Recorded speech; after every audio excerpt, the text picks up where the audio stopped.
Olá, pessoal. Eu sou o professor Newton e espero que vocês estejam muito bem. Hoje vamos tratar de mais uma videoaula sobre simplificação de circuitos usando mapas de Carnot. Nesta videoaula, entenderemos como funcionam os mapas de Carnot com três variáveis e o problema espacial associado a tais mapas. Resolveremos alguns exercícios de fixação e verificaremos também programas comerciais que podem nos ajudar no processo de simplificação de circuitos.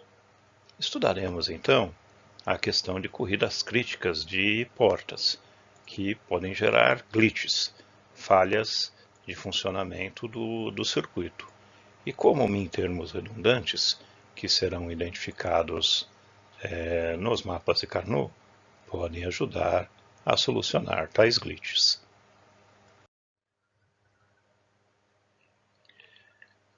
É possível demonstrar que para uma função de três variáveis qualquer da álgebra booleana, é sempre possível representar a mesma como uma função ou que envolve uma ou mais dessas 8 componentes aqui listadas. Portanto, se for possível construir um mapa gráfico que inclua essas 8 componentes, conseguiremos representar qualquer função de três variáveis. E se neste mapa gráfico conseguirmos trabalhar estas funções componentes de sorte que as células adjacentes ou as funções componentes adjacentes respeitem a propriedade simplificadora x ou x barra, poderemos usar esses mapas gráficos como mapas simplificadores no princípio de Veitch-Carnot. Um possível mapa de Carnot que utilizaremos dispõe das 8 funções componentes desta forma aqui apresentada. As 4 funções ou componentes que possuem a variável a estão aqui listadas nessa parte direita do mapa. E as 4 que possuem o a barrado aqui desse lado esquerdo do mapa. Por outro lado, as 4 funções que possuem a variável b estão aqui listadas no centro.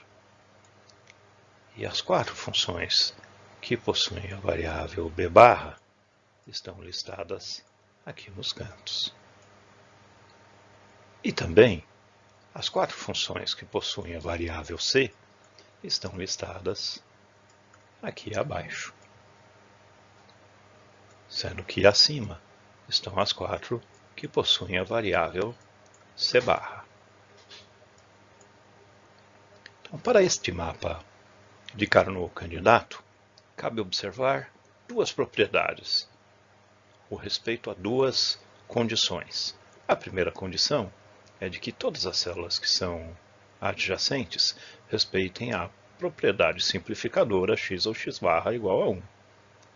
Se tomarmos aleatoriamente células adjacentes para um exame, essa primeira célula adjacente é a A barra B C barra, adjacente da A B C barra, onde, portanto, poderemos identificar o termo BC barra comum e conseguir identificar a propriedade simplificadora no A ou A barra. E assim podemos proceder com outras células que são adjacentes. E verificaremos que todas que são adjacentes respeitam a propriedade simplificadora.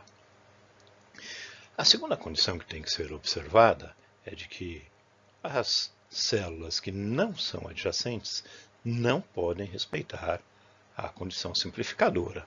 Então, um exemplo de duas células que não são adjacentes são estas aqui sendo achuradas, e uma delas é o A, B barra, C barra, e a outra é o A, B, C. e, portanto, não respeitam essa propriedade simplificadora. E se você for olhando todas as células que não adjacentes, você vai observar que temos um par de células, que são essas aqui do canto, A barra, B barra, C barra, ou A, B barra, C barra, que não são, de fato, adjacentes, porém, respeitam a propriedade simplificadora, porque neste caso podemos pôr em evidência o B barra, C barra, e conseguiremos isolar o A ou A barra, que pela propriedade simplificadora irá dar 1. E ainda conseguiremos identificar um outro par de células adjacentes que obedece também à propriedade simplificadora. Ou seja, essas duas células aqui da direita respeitam a propriedade simplificadora com essas duas células aqui da esquerda. Para que esse mapa fique coerente, eu deveria imaginar que essas duas células estão, de fato, interligadas graficamente, essas células da direita com essas duas células aqui da esquerda. Então, apenas listando os conceitos novamente, verificamos a primeira condição, que todas as células que são adjacentes obedecem à propriedade simplificadora x ao x barra igual a 1, e que a segunda condição é de que não podem existir células que não são adjacentes e que respeitem a propriedade x ao x barra igual a 1, e verificamos que essas duas células do canto esquerdo, de fato, não são adjacentes às duas células do canto direito e respeitam a propriedade, de sorte que o correto seria imaginar que este lado esquerdo do mapa está interligado com esse lado direito do mapa. E, de fato, imaginando que este lado esquerdo do mapa está interconectado com esse lado direito, é como se espacialmente tivéssemos uma fita. Portanto, esse mapa precisaria ser representado ou bem representado em 3 dimensões, e não em 2 dimensões, como estamos propondo aqui.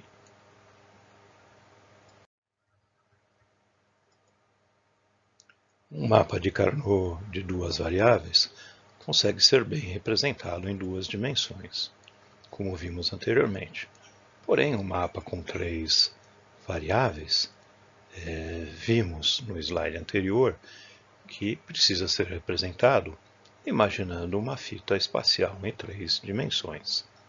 Existem mapas que não respeitam a organização do mapa anterior, proposto pelo Veitch e pelo Carnot, e que respeitam essa propriedade do x ou x barra igual a 1. Um exemplo disso é um cubo da terceira dimensão projetado num papel em 2 dimensões, onde os vértices serão atribuídos às funções componentes das 8 funções componentes que vimos anteriormente.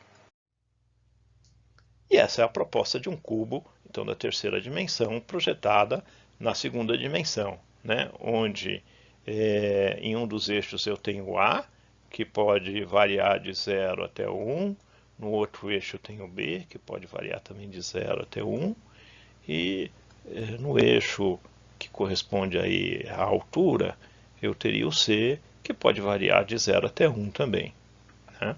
E as diversas composições, então, dessas possibilidades 0 e 1 dos eixos, formam os diversos vértices desse cubo, né? Por exemplo, esse vértice que eu estou iluminando aqui agora, repara que ele vai ter uma componente A igual a 1, portanto A, B igual a 1, B, e o C vai estar em 0, C barra. Tá? Esse outro aqui que eu estou iluminando aqui, por exemplo, né, vai ter uma componente A valendo 0, portanto a barra, B em 1, portanto B, C em 1, portanto C. E se você observar, todos esses vértices que são adjacentes, por exemplo, deixa eu pôr em vermelho aqui para facilitar, esse vértice com esse vértice, né, é adjacente a esse vértice, está separado de um lado, ele vai respeitar a propriedade simplificadora. Então, portanto, eu vou poder identificar esses dois vértices, eu poderia achurar, né, esses dois vértices para dizer que eles fazem parte, né, de um agrupamento simplificador, e esse agrupamento simplificador teria um endereço comum A, C.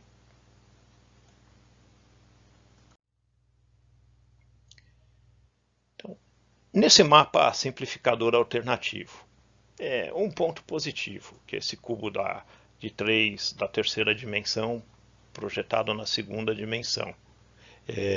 O cubo está pronto, né? Ou seja, a gente não tem que ficar imaginando que tem alguma parte do desenho que tem que estar interconectada com o outro, né? Simplesmente a gente vai sair identificando que vértices pertencem à função e identificar arestas ou lados comuns rabiscando esse cubo. Por outro lado, tem um ponto que deixa a desejar, que é toda vez que a gente quiser utilizar um mapa como esse, você tem que desenhar um mapa como esse, né? Eu costumo brincar que a gente pode, de repente, criar um carimbo, né, e bater na folha de papel para poder fazer a simplificação e não ter que escrever todos esses elementos. Então, é trabalhoso. Então, por esse motivo, a gente vai utilizar esse mapa de Carnot, que é mais fácil de ser escrito, imaginando realmente que esse lado está interconectado com esse lado mentalmente, formando uma fita. Combinado? Então vamos tomar como exemplo 1, né, essa função de 3 variáveis, né, com esses 4 termos, e o mapa de Carnot de 3 variáveis desenhado abaixo para eu identificar que células que pertencem a essa função. Se a gente for olhar a primeira parte dessa função, o A barra B, C barra, repara, o A barra pode ser qualquer uma dessas 4 células. Dessas 4 células, as que contêm B, pode ser qualquer uma dessas duas. Mas dessas duas células, as que contêm C barra, eu só vou ter na célula de cima, né? Isso identifica, então, essa função aqui, esse pedaço da função. O AB barra, esse termo AB barra, eu posso ter qualquer uma dessas 4 células com A, mas dessas 4 células, só essas duas têm B barra. Portanto, vou marcar essas duas células aqui. Opa! Essas duas células aqui. O AC barra. O AC barra, de novo, eu vou ter essas 4 células da direita e o C barra, né, vão implicar nessas duas células dessas 4. E, portanto, eu vou marcar essa outra célula que eu não marquei ainda aqui. E o ABC, finalmente, eu vou poder identificar como essas 4 células da direita. Das 4 células, essas duas que eu estou achurando aqui tem B. E, finalmente, aqui tem C, é de baixo, né? Então, isso vai me gerar essas 5 células aí que eu marquei com Vzinho como correspondente a essa função. Então, reescrevendo, né, aquelas células com Vzinho, identificando com 1, a gente teria esse mapa melhor desenhado aqui. E para esse mapa que está assim desenhado, vamos identificar quem são os mintermos simplificadores. Para isso, eu vou começar com esse mintermo mais da esquerda que está aqui, e olhar quem podem ser as células simplificadoras, as células que fazem parte da simplificação. Repara que eu posso fazer um agrupamento com essa célula aqui da direita, gerando um mintermo simplificador para esse 1 aqui, ok? Agora, se eu for para esse outro extremo aqui que está abaixo e à direita, né, repara, eu posso combinar esse 1 com esse 1 aqui de cima, esse 1 com esse 1 daqui, e aí esse outro 1 eu vou poder combinar também com esse 1, e na verdade eu vou acabar criando um mintermo que vai conter essas 4 células. Portanto, essa função, para ser simplificada, ela vai precisar de 2 mintermos que vão ser identificados então.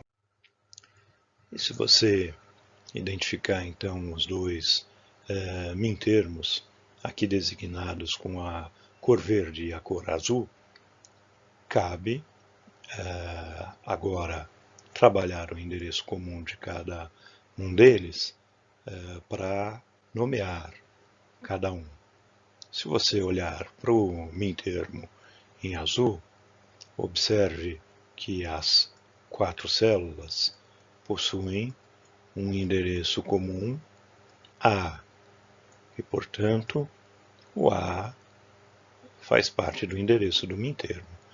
O A barra já está naturalmente excluído. Se você olhar novamente essas células em relação ao endereço B, somente estas 2 células do mintermo que estão à esquerda possuem endereço B, e as outras 2 células do mintermo que estão à direita possuem endereço B barra, o que elimina o B ou B barra de fazer parte do endereço comum. E novamente, se você olhar essas 4 células em relação ao endereço C, você vai entender que as 2 células que estão abaixo possuem endereço C, e as 2 células que estão acima possuem o endereço C barra, e que, portanto, nem o C nem o C barra podem fazer parte do endereço comum, restando somente o A como endereço comum deste mintermo em azul. Já para o mintermo em verde, se você proceder de forma análoga, você irá observar que o 1 da esquerda e o 1 da direita possuem ambos um endereço comum B, mas também um endereço comum C barra, gerando o endereço comum do mintermo como B, C barra. E, obviamente, olhando os 2 mintermos como formadores da função simplificada, eu vou ter o A ou B, C barra como a função simplificada desta função original que está acima. Consideremos agora um exemplo 2.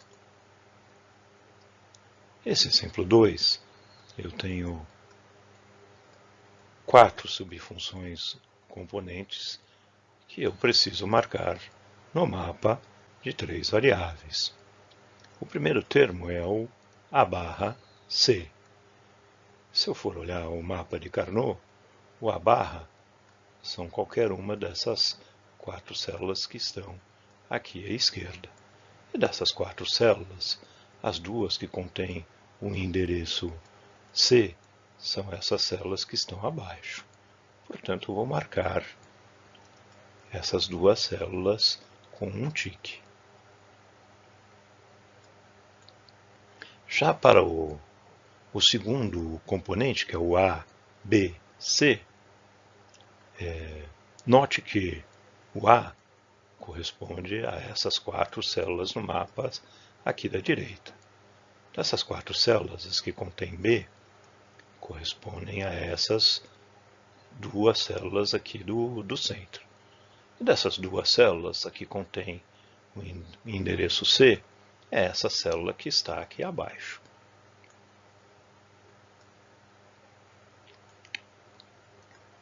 Para o próximo termo, que é o A B barra, novamente eu tenho as 4 células que estão aqui à direita, que correspondem ao endereço A. Dessas 4 células, as que têm endereço B barra, eu tenho essas 2 células aqui do canto. Portanto, eu vou identificar as duas, né, com um tique. E finalmente, para o último termo, que é o A barra B, iremos entender que o A barra são essas 4 células que estão aqui à esquerda.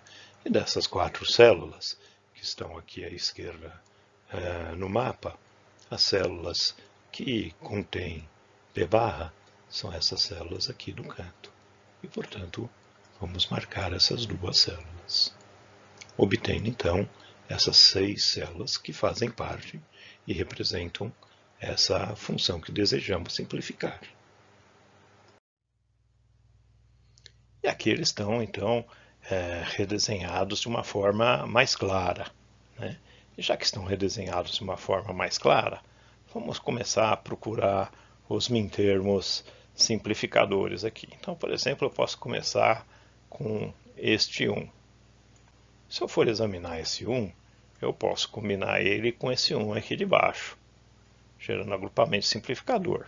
Porém, se eu lembrar que esse mapa é uma fita, essa fita vai estar conectada com esse lado aqui e eu vou poder identificar com esse outro 1. Tá? E no final, eu vou acabar enxergando que eu vou ter um mintermo que vai ser composto por esses 2 extremos da fita com essas 4 células. Ok? Se eu olhar as 2 células que estão faltando, por exemplo, essa aqui, esse 1 eu poderia combinar com essa célula aqui da direita ou com essa célula aqui da esquerda. Tá? Da mesma forma, esse outro 1 eu vou poder combinar com o camarada aqui da direita ou ainda com o camarada da esquerda. E, portanto, isso vai fazer com que eu enxergue que esses 4 termos fazem parte de um outro mintermo. Portanto, eu vou ter 2 mintermos simplificadores que representam essa nossa função booleana.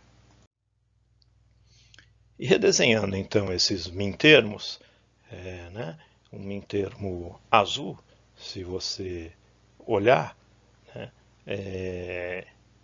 esses 4 termos que fazem, esses 4 células que fazem parte do mintermo azul, não podem ter o endereço A barra, comum, porque essas 2 células têm o A e essas 2 têm o A barra. Da mesma forma, não podem ter o endereço B comum, nenhuma delas tem endereço B, que representaria essas 4 células. Mas essas 4 células têm um endereço B barra em comum, que está aqui representado. E, finalmente, essa célula aqui de baixo, por exemplo, tem endereço C, assim como essa célula. E essa aqui de cima tem endereço C barra e essa C barra. Então, nenhuma delas contém, desse mintermo aqui, contém nem o C nem o C barra. E o único endereço comum viável para esse mintermo é o B barra. Se você proceder de forma semelhante com o mintermo que está em roxo, você vai verificar que o único endereço comum viável é o C. Portanto, essa função simplificada vai ser o C ou B barra. Finalmente, no exemplo 2, se tomarmos a função original e quisermos desenhar o circuito, obteremos um circuito como este. E lembrando que uma boa técnica para desenhar o circuito é, se você coloca as variáveis de entrada numa posição vertical, como está colocado aqui, é interessante que a função de saída ela esteja numa posição horizontal, porque isso aumenta a possibilidade de cruzamentos que eu tenho entre as entradas e as diversas portas que compõem o circuito, sem poluir muito o circuito, ok? A outra questão Repara que, como boa prática, logo depois que eu coloco a variável, se eu vou usar, e eu tenho o termo, por exemplo, do A com o A barrado, eu já desenho uma porta negada para identificar a linha A barra que vai ser utilizada. E da mesma forma, o B. Né? O B eu vou ter que utilizar o B barrado, portanto, eu já abro uma linha aqui que vai conter o B barrado. Né? E isso, se eu for desenhando com calma, eu vou obter essa função.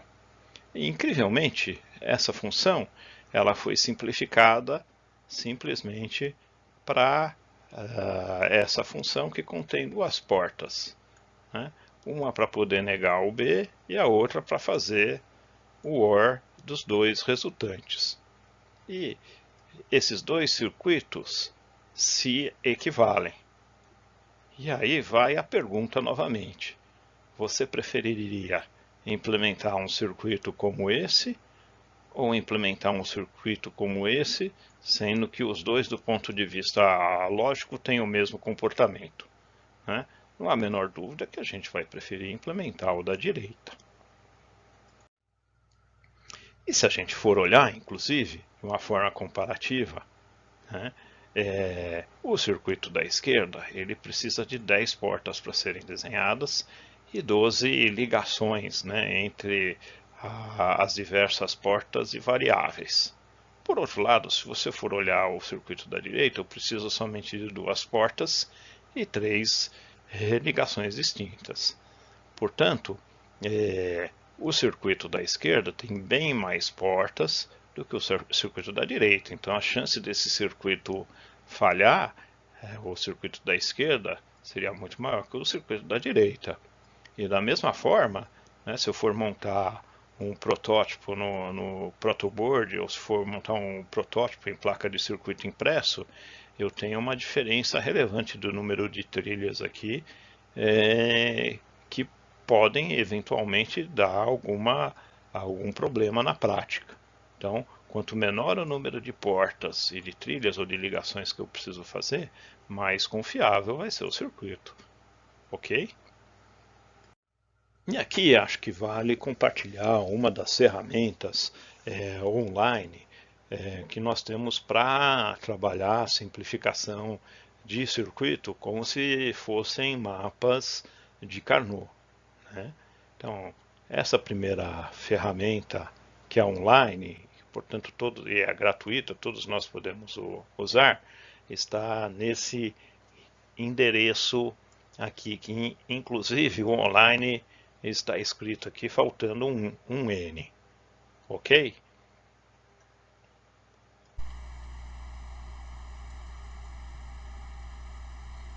Olá, pessoal. Então vamos começar a demonstrar essa primeira ferramenta de simplificação online disponível nesse endereço. Né? Repara novamente que o online está escrito de uma forma equivocada. Né? A ferramenta você vai encontrar se você abaixar um pouquinho a sua tela no Explorer. E nesse caso, acho que eu vou dar um pouco de zoom para facilitar a visualização. Então, temos aqui uma ferramenta onde eu posso simplificar mapas de 2 variáveis, de 3 variáveis e de 4 variáveis que nós não vimos ainda. Nesse caso, queremos simplificar um mapa com 3 variáveis.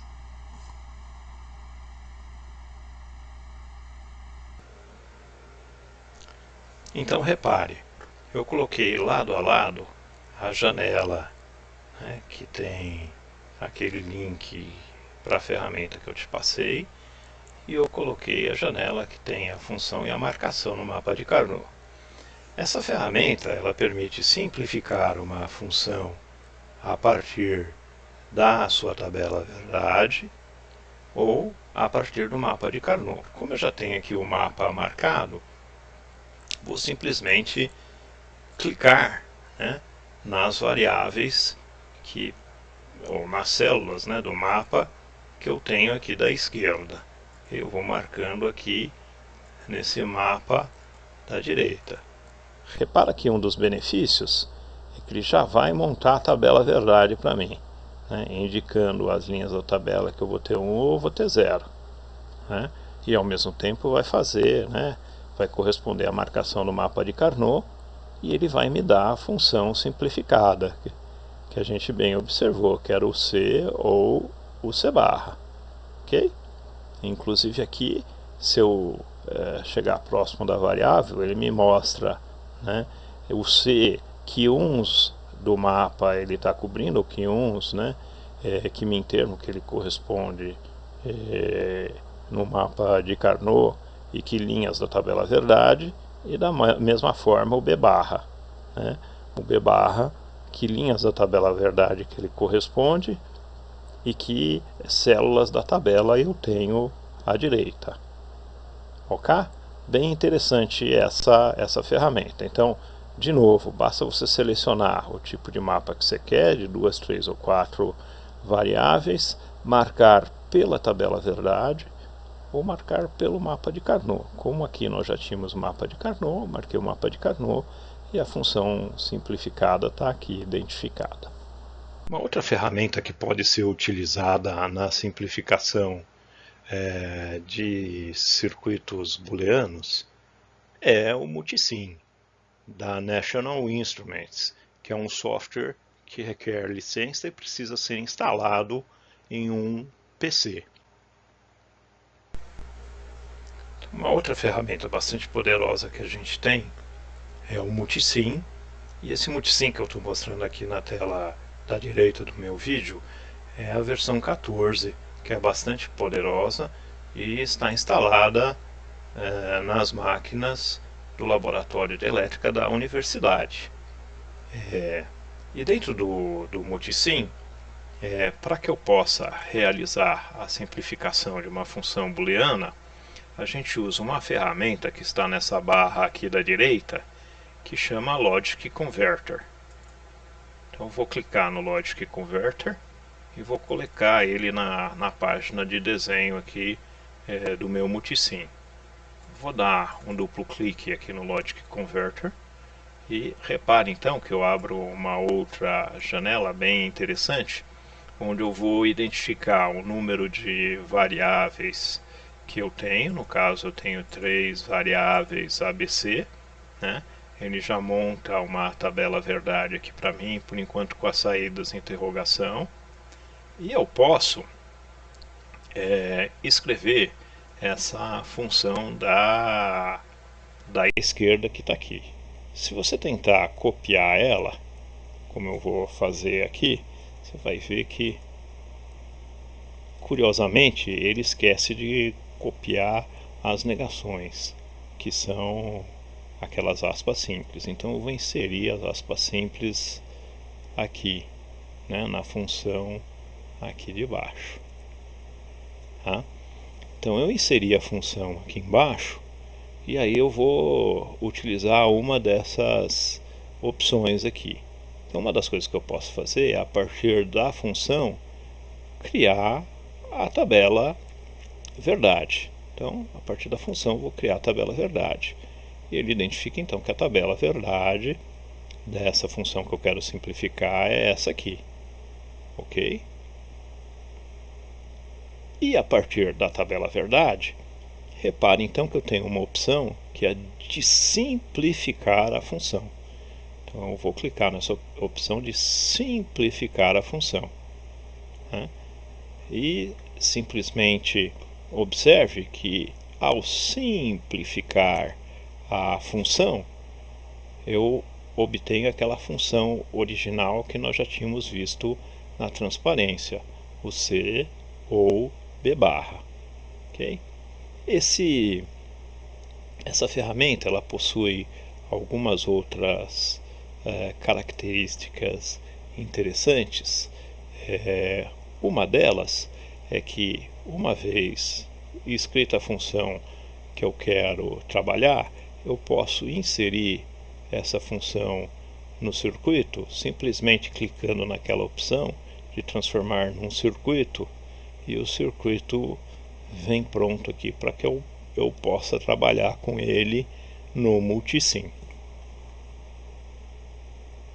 Outras funcionalidades nós veremos posteriormente, conforme as nossas videoaulas forem avançando. E aproveitando que nós temos o circuito original aqui desenhado e a sua função, né, vamos imaginar que eu quero implementar essa circuitaria usando circuitos TTL do tipo Low-Shotty e que, portanto, tem um atraso característico de 10 nanosegundos por porta. Isso significa que, dadas as entradas da porta, a saída da porta lógica só responde depois desse intervalo de tempo que é necessário para o chaveamento dos transistores internamente no circuito integrado. Okay? Então, uma vez estabelecida uma condição de entrada A, B e C, e que eu desejo saber a resposta agora no circuito prático, repara que primeiro eu vou passar por essa camada de duas portas NOT, que implicam um atraso de 10 nanosegundos. Depois eu vou passar por uma outra camada aqui de portas Zs, que corresponde a um atraso de mais 10 nanosegundos.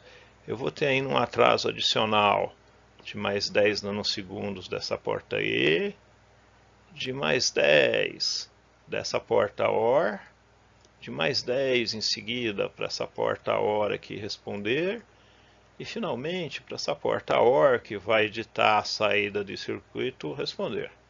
Então o atraso total que eu tenho em função desse cascateamento de portas que eu preciso para ter a minha saída corresponde a 60 nanosegundos. Então, estabelecida uma condição de entrada, o circuito só vai conseguir responder uma saída válida depois de 60 nanosegundos. Então, 60 nanosegundos seria o período, o menor período que eu conseguiria trabalhar com as entradas sendo atribuídas e uma resposta ainda sendo dada dentro daquele intervalo de tempo correspondente a um período. E com isso, se eu imaginar agora que eu vou estar alterando as entradas do circuito com uma certa frequência, qual que é essa frequência máxima? Essa frequência máxima ela vai ser ditada por esse período mínimo necessário, que é de 60 nanosegundos, e, portanto, o meu F máximo vai ser 1 sobre o atraso das portas. Então, a maior frequência que eu poderia trabalhar, nesse caso, 1 sobre 60 nanosegundos, vai dar 16 MHz. Então, eu não conseguiria mudar as entradas com uma frequência maior do que essa, porque o circuito não vai ter tempo suficiente para responder. Tá? E é por isso que nós temos aquele famoso cadenciador, ou relógio, por exemplo, em diversos circuitos lógicos que nós trabalhamos. Por exemplo, um computador. Um computador, quando dizemos que ele tem uma certa frequência, 1 GB, 2 GHz, isso significa que é a máxima frequência com que a gente consegue variar as entradas e ter respostas correspondentes condizentes com a CPU daquele computador. Okay? E no caso de um circuito que a gente quer comercializar, a gente nunca permitiria o usuário trabalhar com a frequência máxima. Por quê? Porque conforme esse circuito ele for montado e passar a ser comercializado, ele começa a ser sujeito a uma série de aspectos ambientais, calor, umidade, que vão causar oxidação no circuito. A oxidação no circuito aumenta a resistência e diminui o tempo de chaveamento ou a frequência, a operação nominal com que o circuito pode trabalhar. Então, ao longo do tempo, você pode até estar com um circuito que você comercializou em 16, mas se você quer que esse circuito dure vários anos, 10 anos, às vezes 20 anos, que é a garantia que a gente dá normalmente para um circuito eletrônico que é comercializado, né? Normalmente as pessoas percebem que esse circuito eletrônico vai durar a vida inteira, ou seja, se daqui 60 anos ela ligar, o circuito tem que estar funcionando. Mas na prática a gente sabe que esse circuito, depois de alguns anos, ele fatalmente poderá ser substituído por uma nova tecnologia ou um outro circuito mais engenhoso. Então é suficiente aí esse período de 10 a 20 anos de funcionamento. E para garantir isso, a gente normalmente põe um fator de segurança em todos os projetos de engenharia que a gente trabalha. E nesse caso dos circuitos lógicos e da frequência máxima de operação, eu vou colocar um fator de segurança aqui de 30%. Então vou multiplicar a frequência máxima, né, por 0,7. Né? Isso vai conduzir a uma frequência máxima que o usuário vai poder trabalhar e que eu vou carimbar que o circuito funciona, que é de 11,7 MHz. Né? E aqui acho que vale o comentário que a gente observa na prática e que muitas vezes as pessoas mais leigas colocam isso até como uma alternativa de trabalho, que é o overclocking. Né? É fazer um aumento da velocidade do relógio do seu computador. Né? Então, o seu computador ele veio carimbado para trabalhar com 11,7 MHz e de repente você vai pôr 13 MHz para trabalhar nele. Vai funcionar? Vai funcionar.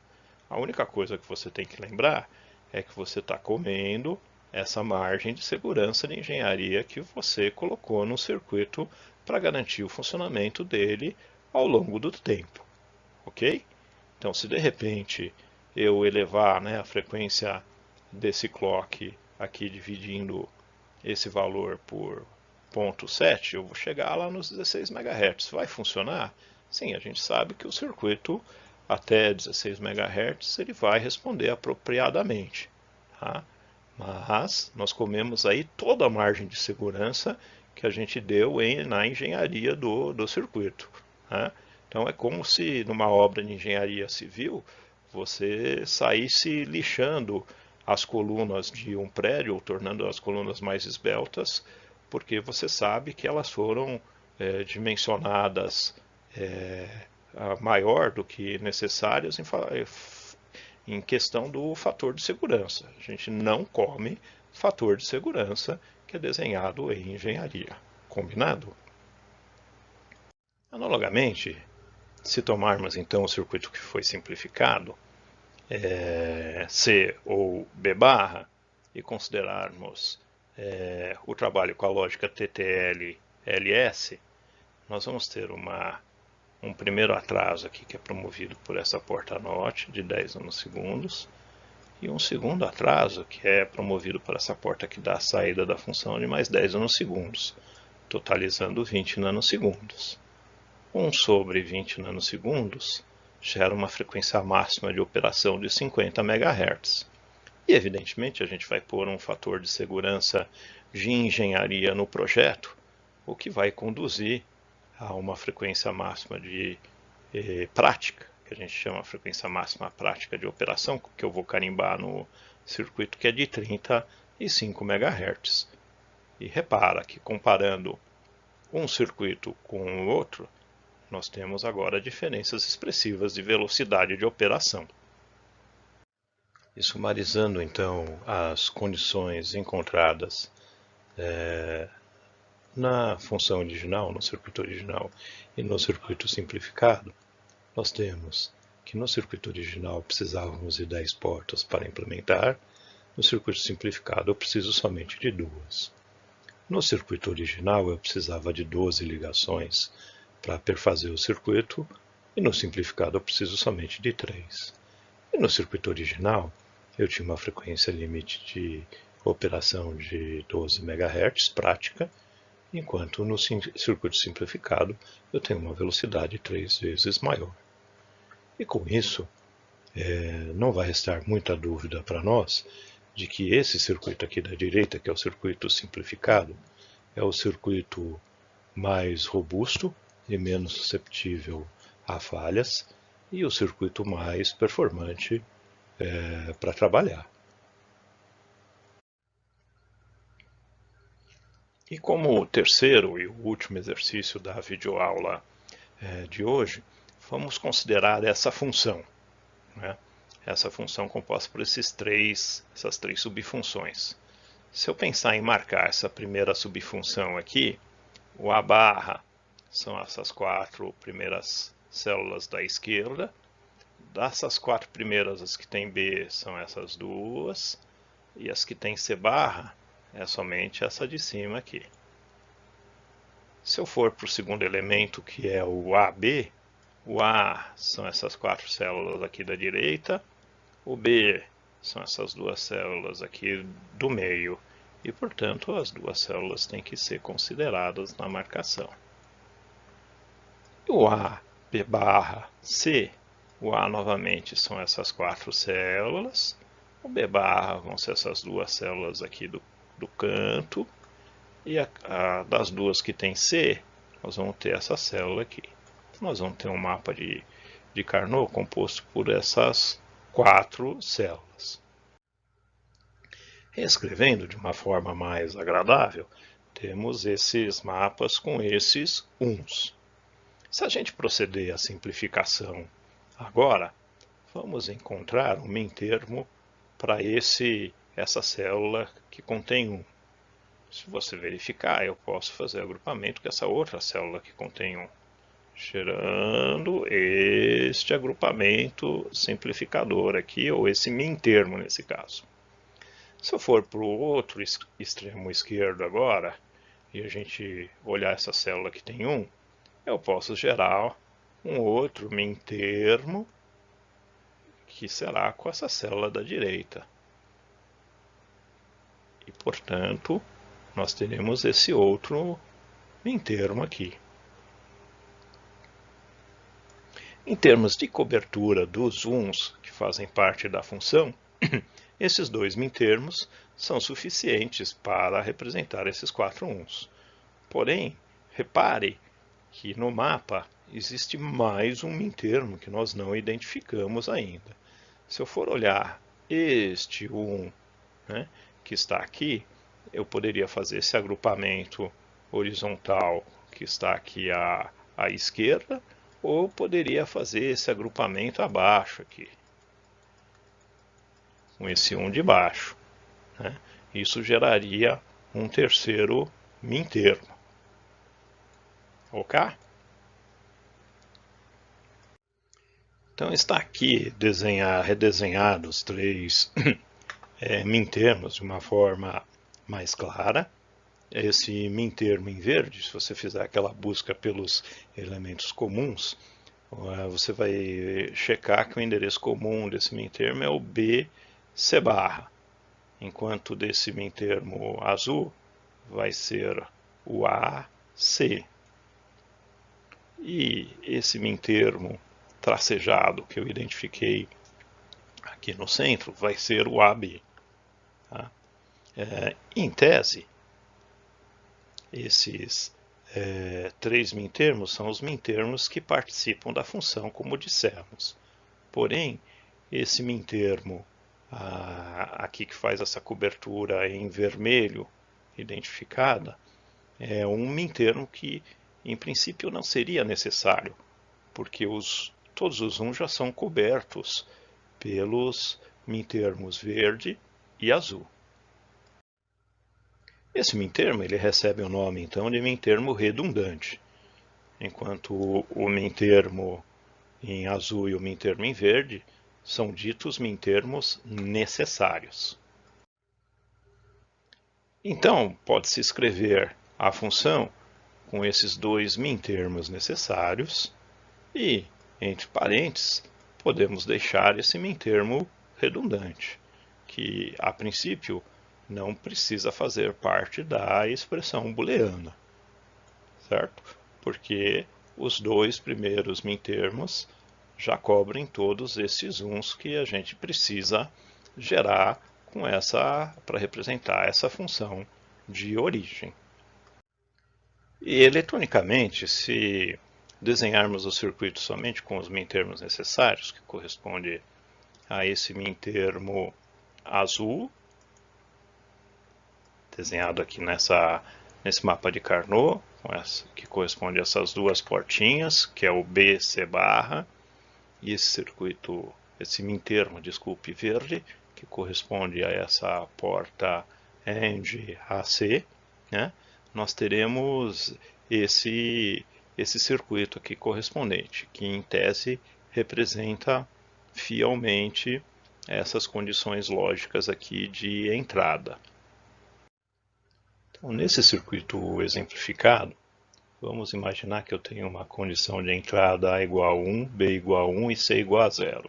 Se a gente olhar no mapa, né, o A igual a 1, B igual a 1, poderiam corresponder a qualquer uma dessas duas células aqui.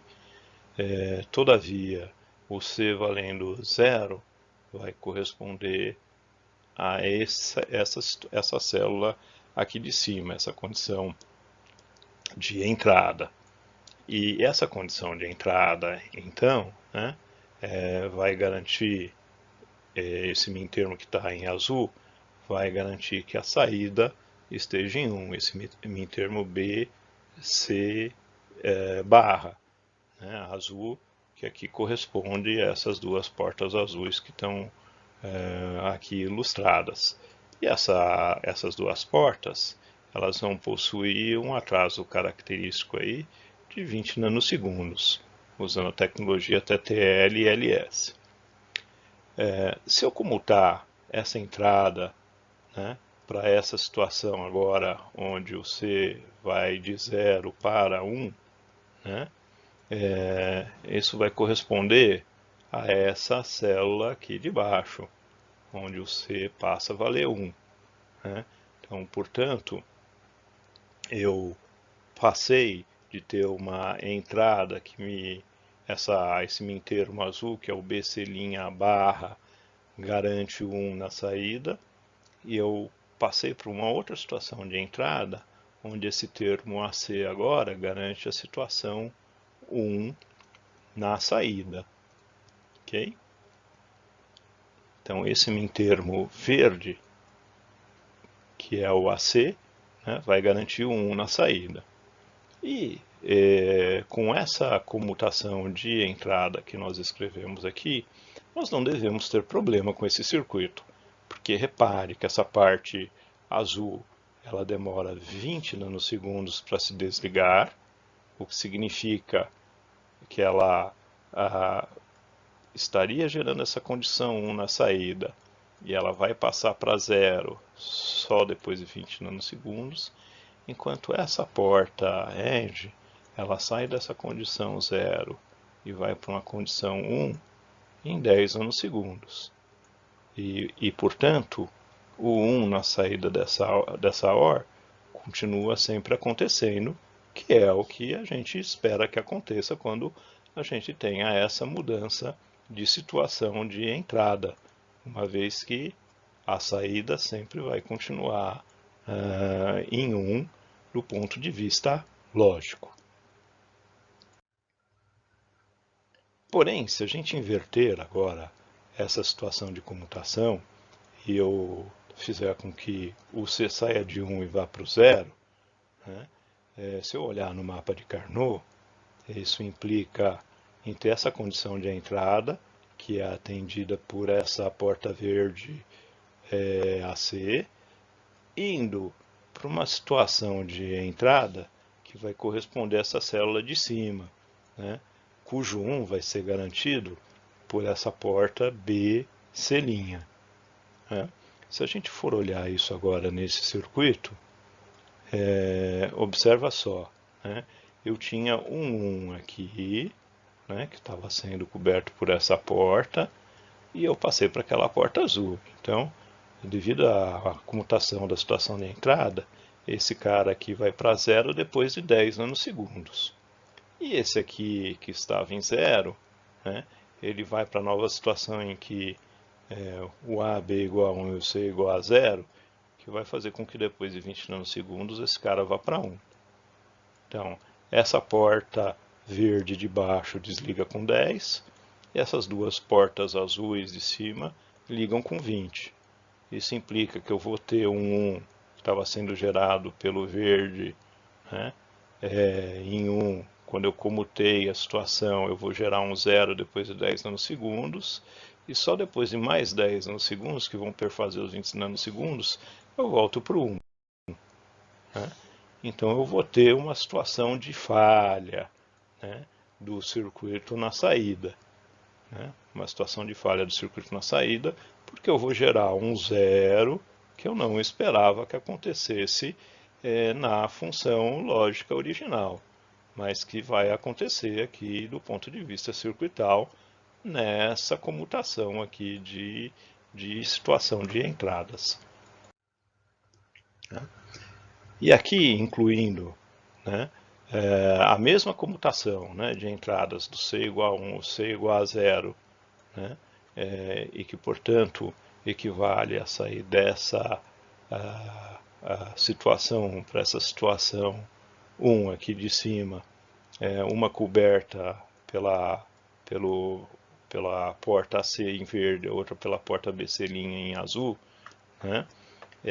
Isso significa que a porta em verde, né, se eu for olhar aqui o gráfico no tempo da saída, né, a gente vai ver que a porta em verde ela está em 1 e quando acontece a mudança de entradas depois de 10 nanosegundos ela desliga, enquanto a porta em azul, que é a BC', ela vai levar 20 nanosegundos para ligar, né, gerando essa falha na saída, né, em que eu vou ter uma situação 0 durante 10 nanosegundos.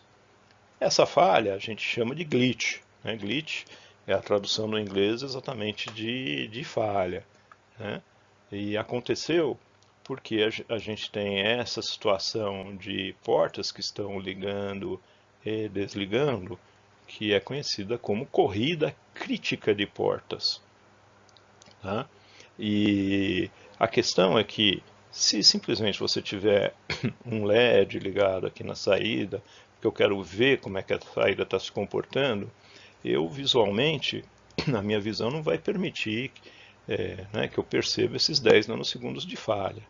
Porém, se eu tiver um circuito aqui na saída, né, ligado a essa porta, que é sensível à borda, repara que eu tenho duas situações de transição aqui, né? Estou saindo do 1 indo para o 0 e saindo do 0 indo para o 1, que eu não esperava, né, inicialmente nessa função lógica original, mas circuitalmente nessa condição aqui de comutação de entrada está acontecendo.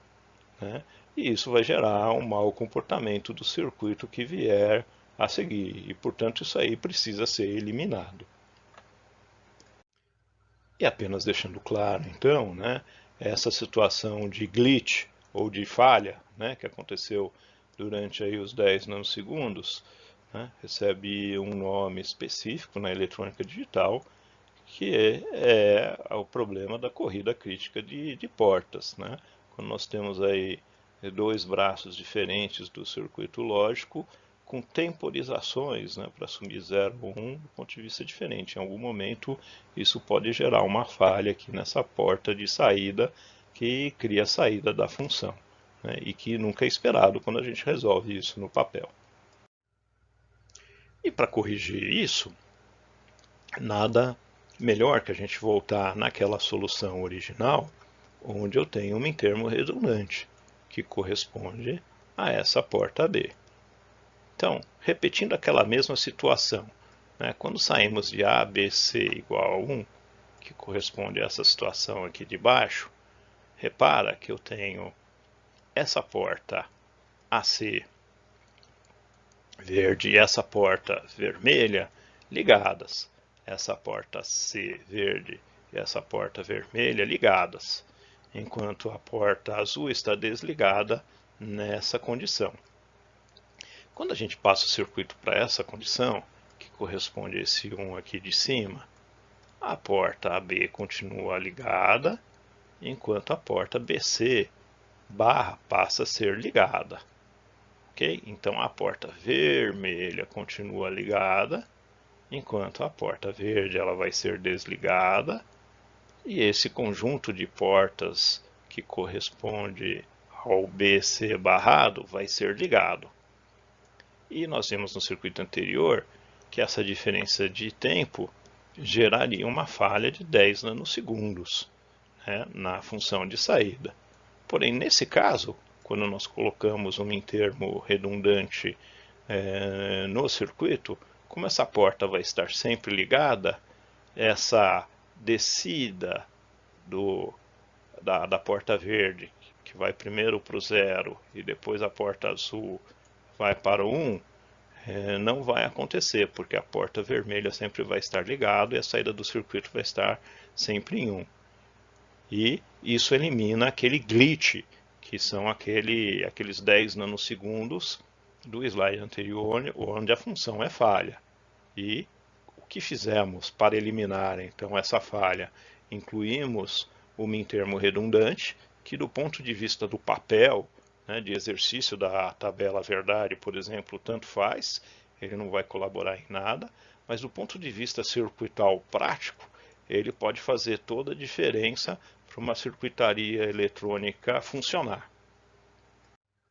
E sumarizando essa situação, né, que nós temos aí apresentado, que é de corrida crítica de portas, né, a solução que a gente tem que trabalhar, sempre que a gente tem circuitos sequenciais ou sensíveis à borda ligados, né, como no exemplo que a gente acabou de dar, é sempre necessário uma inspeção e inclusão de mintermos redundantes, caso eles existam, tá, no mapa de Carnot.